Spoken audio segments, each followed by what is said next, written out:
The 1936 Olympics in Berlin, Germany are rightly regarded as the most infamous in the history of the Olympic Games, although some call them the first modern Olympics because of their sheer scale, being the first to be broadcast on a primitive version of television, and even inventing the modern idea of the Olympic torch relay. Yet they are also arguably one of the first instances where the original intent of the Olympics to promote friendly competition and cooperation were replaced with propaganda, international politics, and rivalry.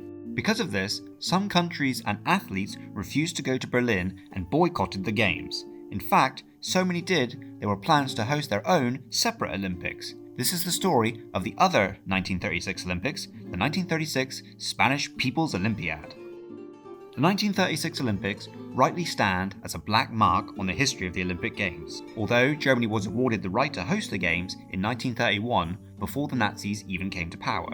At first, the Germans had wanted to ban Jewish and black athletes from competing, but after threats of boycotts from many nations, the Nazis relented, allowing renowned athletes such as Jesse Owens to compete and win 4 gold medals. As a result, nearly all countries that had competed in past Olympic Games attended, and there was no large 1980s Olympic-style boycott. In fact, 49 national teams competed at the Games, the most of any Olympics up to that point, with one notable exception: Spain. To cut a long story short, in 1931, Spain became a republic after popular unrest forced King Alfonso XIII to leave the country. And by 1936, the country was controlled by the Popular Front, a mix of different Republican, Socialist, and Communist political parties. So it should come as no surprise that this very left-leaning government decided to boycott the Games. In fact, the Spanish city of Barcelona came second when the vote to decide the host of the 1936 Olympics was cast in 1931. But Spain went one step further than just boycotting. They would host their own separate Olympics as an alternative to the one in Berlin, the People's Olympiad.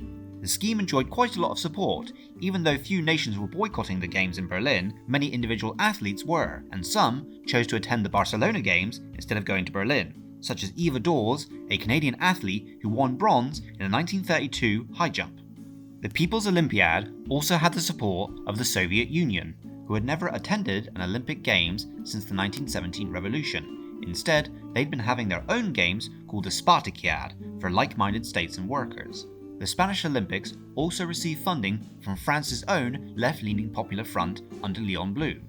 Rather than nations sending teams, most athletes in the People's Olympiad were affiliated with trade unions and workers' political movements, such as the International Ladies Garment Workers Union for the US team and the British Workers' Sports Association, as well as political exiles from the fascist countries of Germany and Italy themselves. Teams came from a long list of countries, with even certain sub-national regions, such as Alsace in France, having their own team, as well as Catalonia and the Basque Country in Spain itself.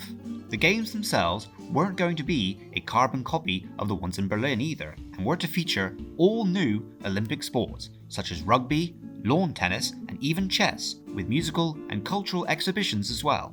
As the scheduled start of the Games approached, it was estimated that about 10,000 athletes and 25,000 foreign spectators were expected to attend. But sadly, it was not meant to be, as the day before the planned opening ceremony, on the 17th of July 1936, the Spanish Civil War began, and instead of coming together in the spirit of camaraderie, the citizens and visitors of Barcelona had to hastily construct barriers to defend their city.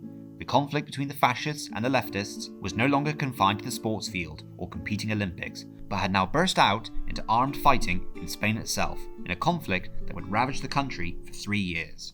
But this was not the end of the matter for the athletes who had planned to attend the Games. Whilst the majority returned home, some instead chose to join the Republican side and fight in the Spanish Civil War themselves, such as Clara Thalmann, a Swiss swimmer attending on behalf of the Workers' Swim Club, who decided to join the anarchist faction in the war, even meeting George Orwell during her time in Barcelona. She would eventually be captured and then released back to Switzerland. Or Alfred Karkin, the coach of the American team, who at first left Spain but returned in 1937 to join the American portion of the Republican International Brigade, called the Abraham Lincoln Battalion. And so, although the People's Olympiad did not go ahead, it stands as an example of people standing up for what they believe in and trying to provide an alternative to what they saw as a deplorable regime and their Olympics in Berlin, whilst much of the rest of the world ignored the repression that was going on inside Germany and gave Hitler a propaganda victory.